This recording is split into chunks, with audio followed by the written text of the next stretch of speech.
အားလုံးပဲမင်္ဂလာပါ Pizza AutoCAD Solution Channel လေးကနေပြန်လည်ကြိုဆိုလိုက်ပါတယ်ဒီနေ့ဒီဗီဒီယိုလေးမှာပြပြပေးမှာကတော့ဒီ AutoCAD setting ကို default setting အတိုင်းဘယ်လို reset ပြန်လုပ်ရမလဲဆိုတဲ့ဟာလေးကိုပြပြပေးသွားမှာဖြစ်ပါတယ်ဒီဗီဒီယိုလေးမစခင် channel လေးကို subscribe လုပ်ရသေးဆိုရင် subscribe လုပ်ပေးပါဦးနောက်တင်မဲ့ video file လေးတွေကိုလည်းမလွတ်တမ်းကြည့်နိုင်အောင်လို့ဒီ notification လေးကိုနှိပ်သွားဖို့လည်းမမေ့ပါနဲ့နော် Okay အဆူစားလိုက်ကြရအောင်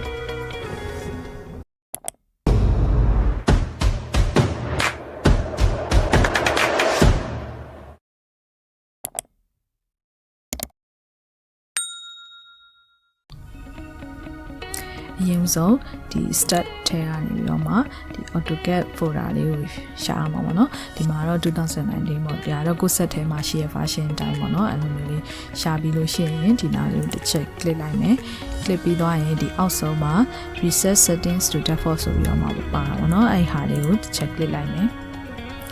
ဒါရင်ဒီလိုမျိုးပေါ်လာရင်တော့ backup လုပ်ထားမလားဒါမှမဟုတ် reset ပဲတန်းလုပ်မလားပေါ့နော် backup လုပ်ထားတာကဘာအတွက်အသုံးဝင်လဲဆိုတော့ဒီ AutoCAD version အမြင့်နေပေါ့နော်ကိုယ်ပြန်ပြောင်းသုံးချင်တဲ့အခါမျိုးမှာဒီ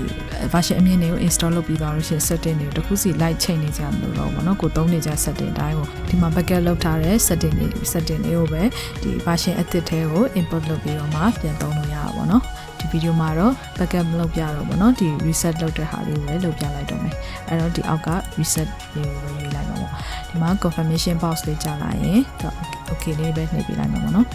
ပြီးတော့ရင်ဒါလေးခဏစောင့်ပြရမှာပေါ့နော်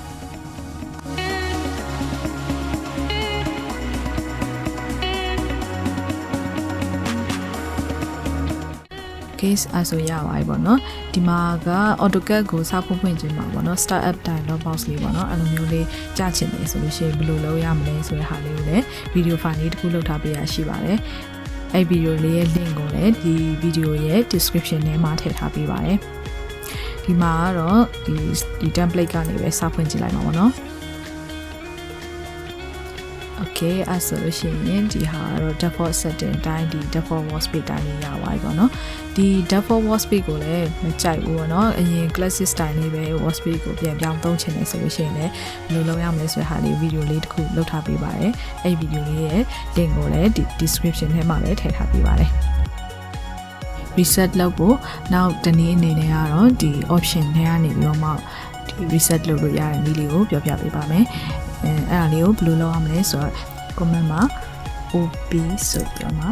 enter option ဒီလို option box လေးပေါ်လာပြီဆိုရှင်ဒီနောက်ဆုံးက profile နဲ့ကဒီအောက်ဆုံးက reset ဆိုတာဟာလေးကိုရွှေ့ပေးလိုက်ရမှာဖြစ်ပါတယ်ဒီနားလေးမှာ yes ဆိုပြီးတော့မှလုပ်ပေးလိုက်လို့ရှိရင် okay အဲ့ဆိုလို့ရှိရင်တော့ဒီဟာလေးက default setting ဒါလေးသူပြန်ဖြစ်သွားပြီပေါ့နော်အားလုံးစင်ပြမယ်လို့မျှော်လင့်ပါတယ်ဗီဒီယိုလေးကိုစောင့်ကြည့်ကြည့်ပေးလို့ကျေးဇူးတင်ပါတယ် AutoCAD နဲ့ပတ်သက်တဲ့တခြားသိချင်တာလေးရှိရဆိုရင်လည်း comment မှာမေးသွားလို့ရပါတယ်အားလုံးပဲတာယာပျော်ရွှင်တဲ့နေ့လေးတစ်နေ့ဖြစ်ပါစေ